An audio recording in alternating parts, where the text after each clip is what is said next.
So, let's get into the first real problem. Everyone talks about the post-work world like it's a light switch. Like one day we're all grinding 9 to 5s, and the next day, a benevolent AI system just hands us a debit card and tells us to go enjoy the beach. But history doesn't work in light switches. History works in waves, and usually, those waves crash over people before they lift them up. I've been looking into something economists call the AI J-curve. It's a simple concept, but it's honestly one of the most stressful things I've ever scrutinized. Think of the letter J. You start at the top, you go through a long, deep dip, and only much later do you rise up to a higher point than where you started. That dip? That's where we are right now. That's the transition, and it's where things get incredibly messy. You see, when a company integrates AI, they don't instantly become 100 times more profitable. In fact, most of the time, they actually get worse at first. They spend millions on software that's buggy. They spend months retraining their systems. But here's the kicker. They start firing people immediately. They don't wait for the AI to be perfect. They fire based on the promise of the AI. And this creates a massive, yawning gap in our society, what I call the poverty gap. Imagine you're a mid-level manager or a graphic designer. In 2026, your company decides an AI agent can do 80% of your job. They let you go. But the government hasn't passed a universal basic income law yet. The politicians are still arguing about it. The efficiency of the world is going up, but your ability to pay rent is going to zero. This isn't just a minor economic adjustment. We're talking about potentially a decade where the jobs are gone, but the allowance isn't here yet. Now, let's look at the variables here, because this is where it gets interesting. You have to ask, who is actually in control during this dip? If you're one of the super rich, the people owning these AI companies, you are watching the cost of doing business plummet. You don't have to pay for healthcare, 401ks, or office space for robots. Your profit margins are exploding. So would the powerful be against this? On the surface, you'd think they'd hate the idea of a monthly allowance for the masses. I mean, why would they want to be taxed to pay for people who aren't working?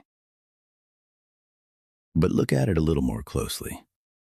If nobody has a job, who's buying the products AI is making? If AI produces 1 billion iPhones but no one earns a salary to buy them, the system collapses. The super rich know this. They need you to have an allowance, but only on their terms. They don't want you to have wealth. They want you to have liquidity. Just enough money to keep their machine running, but never enough to challenge their power. And this leads to a question I've been obsessed with lately. Would everyone have access to the same thing? In our current world, if you work harder, you usually make more. There's a ladder. But in the J-curve dip, the ladder is taken away. If we move to a standard allowance, does the concept of extra effort even exist anymore? Think about the psychological weight of that. For thousands of years, humans have defined themselves by their utility. You're a builder, you're a teacher, you're a healer. If an AI can build, teach, and heal better than you for free, your effort becomes a hobby. It's no longer a contribution. It's just something you do to pass the time. So while the tech gurus in Silicon Valley are talking about abundance for all, what they aren't telling you is that the all they are talking about is a homogenized, flat-lined version of humanity. They are proposing a world where the floor is very comfortable, but the ceiling is locked from the outside. We have to ask ourselves, and I really want you to think about this, if we are entering a world where you are paid to exist, are you a customer of that world? Or are you the product? Because in that deep dip of the J-curve, while we're all waiting for our checks to clear, the people who own the code are rewriting the rules of what it means to be a free human being. Are we trading our labor for freedom? Or are we trading our agency for an allowance? All right, so let's say we survive that dip. Let's say the J-curve levels out and the government finally says, okay, the machines are doing the work. Here is your money. This is where most people stop thinking. They think they've won. But this is exactly where the Scrutiny Cult needs to look closer. Because we have to talk about ownership. Throughout history, power was always tied to something physical. In the Middle Ages, it was land. If you owned the dirt, you owned the people who lived on it. That was feudalism. The Lord gave you a small plot of land to farm, and in exchange, you gave him your labor and your loyalty. You weren't a slave, but you weren't free either.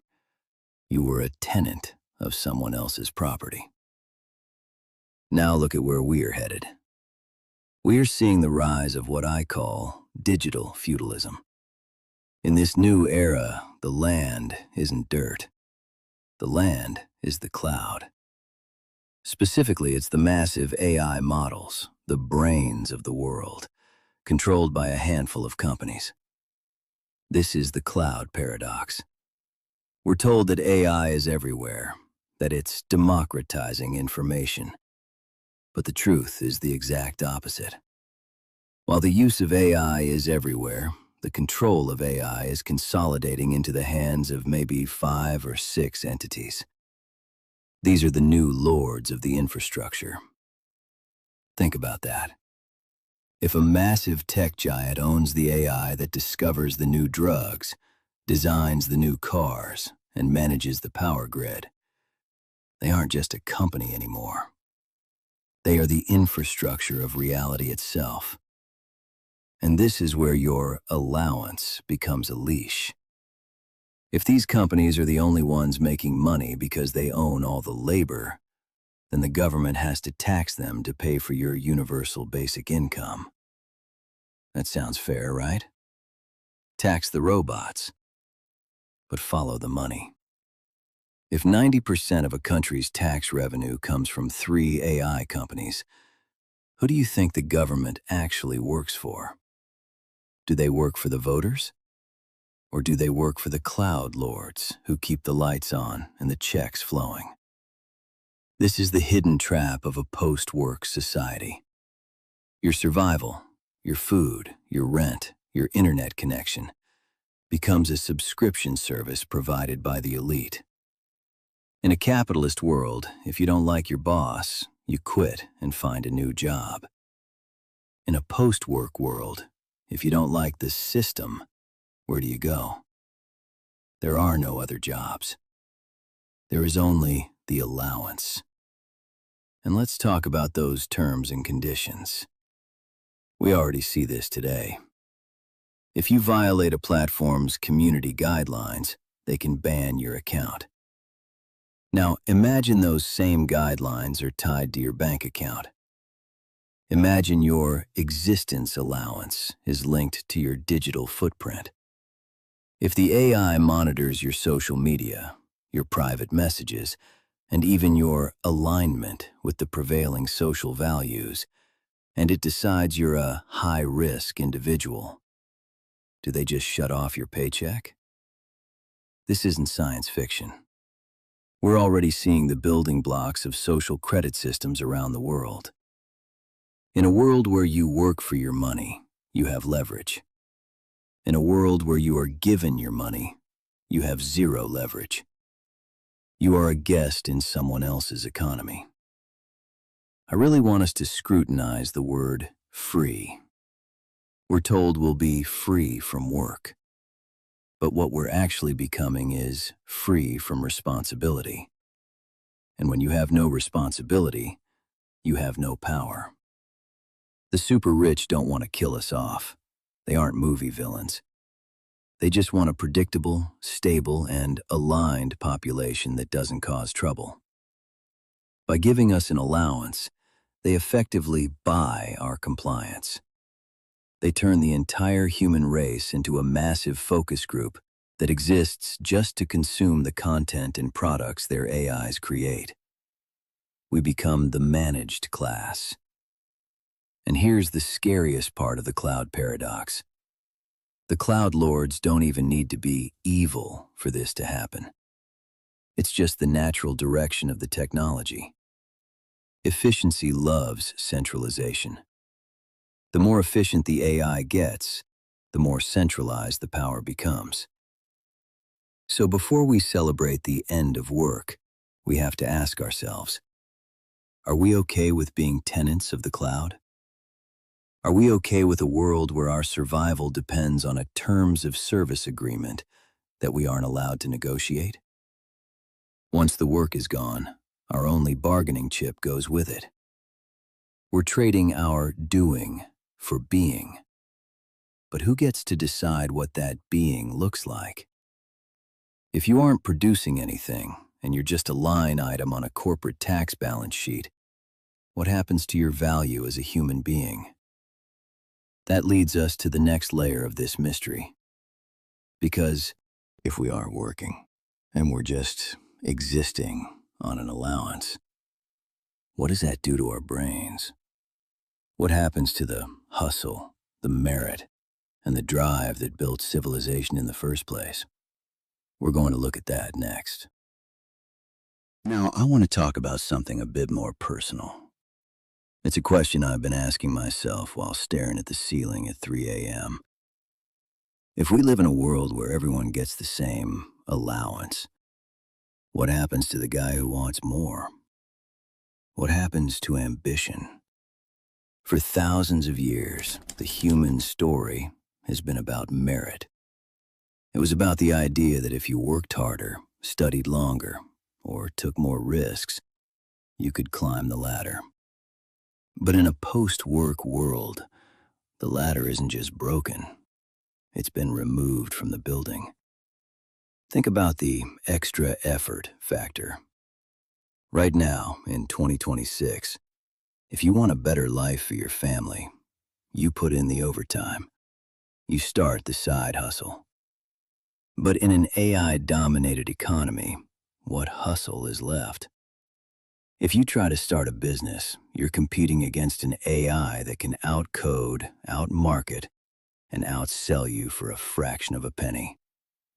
Your effort has a market value of 0. This creates a terrifying psychological vacuum. We're moving from a survival economy to a status economy. And believe me, the status economy is much more cruel. See, when money is decoupled from labor, satisfying becomes the only currency left. But how do you earn status when the machines do everything better? Do we compete for attention? Do we compete for likes or social credits from the cloud lords we talked about earlier? We're looking at the death of the self-made person. In the future, you aren't self-made. You are platform approved. And that shift changes the very chemistry of our brains. We are wired to seek rewards for our labor. But when the reward is guaranteed regardless of the labor, the win feels hollow. I'm no psychologist, but you don't need a PhD to see the danger here. If you take away a man's ability to provide, to truly earn his seat at the table, you don't just give him leisure. You take away his dignity. We risk creating a permanent underclass that is comfortable but powerless.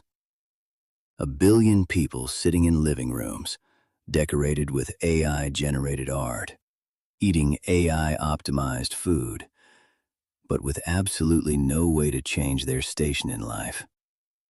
The gap between the owner class and the allowance class becomes a genetic divide, a canyon that no amount of hard work can ever bridge again.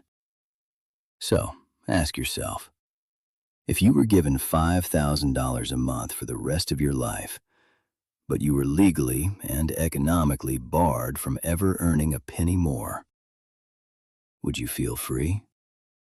Or would you feel like a pet? This is the merit crisis. This is the moment where we have to ask if equality of outcome is actually a dream, or if it's the ultimate psychological ceiling. Because a world without a way up is a world where most people eventually stop looking up at all. This brings us to the final and perhaps most haunting piece of evidence in our scrutiny of the future. It's a story from 1972, but it feels like it was written for the year 2026. A researcher named John Calhoun built what he called Universe 25. It was a massive, high-tech enclosure for mice. It had unlimited food, unlimited water, no predators, and perfect climate control. It was, by every definition of the word, a utopia. Calhoun wanted to see what happens when a biological species has every single one of its needs met without any effort. At first, it was a paradise. The population exploded. But as the enclosure reached its limit, the society of the mice began to rot from the inside. They didn't have to fight for food. They didn't have to protect their young. They had no problems to solve. And so, they stopped being mice. A group emerged that Calhoun called the beautiful ones. These were males who did nothing but eat, sleep, and groom themselves. They never mated. They never fought. They had no scars, no stress, and no drive. They were physically perfect, but socially and biologically dead. Eventually, the beautiful ones became the majority. The birth rate dropped to 0. Even though there was still plenty of food and no disease, the entire colony went extinct. They died because they lost the will to do the difficult things that life requires. They were bored to death. When I look at the end of work and the promise of a life filled with leisure and allowances, I can't help but see Universe 25. We are biological problem solvers. Our brains are designed to overcome resistance. If AI removes all resistance, do we become the beautiful ones? Think about the rise in depression and doom scrolling we see today. We are already surrounded by more abundance than our ancestors could ever imagine. Yet we've never been more miserable. Why? Because we are starving for purpose, not content. A monthly allowance can fill your stomach, but it can't fill the hole left by a lack of meaning. If the utopia we're being promised means we just sit around grooming our digital avatars while the AI runs the world, we might be looking at the final chapter of the human story. So, where does that leave us? Are we destined to become the mice in Universe 25? Or can we find a way to navigate this post-work era without losing our souls? Like I said at the start, I don't have the answers. I'm just a guy who's tired of the sanitized version of the future that the tech giants are selling us. I think the first step is just admitting that a world without work isn't a free pass. It's a massive, unprecedented challenge to our identity as a species. We need to start asking the hard questions now, before the J-curve bottoms out. We need to talk about who owns the cloud, how we define merit when labor is gone, and how we keep our drive alive when the struggle is gone. If you're still watching, it means you're part of the Scrutiny Cult.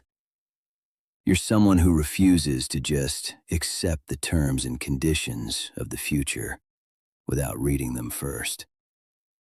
I want to hear from you in the comments. This is a conversation we need to have. If you woke up tomorrow and your bank account was infinite, but your purpose was zero, what would you do on day 1000? How would you keep yourself from becoming one of the beautiful ones? Let's talk about it. Subscribe to join the circle, and remember, the world is more than what meets the eye. Keep scrutinizing. I'll see you in the next deep dive.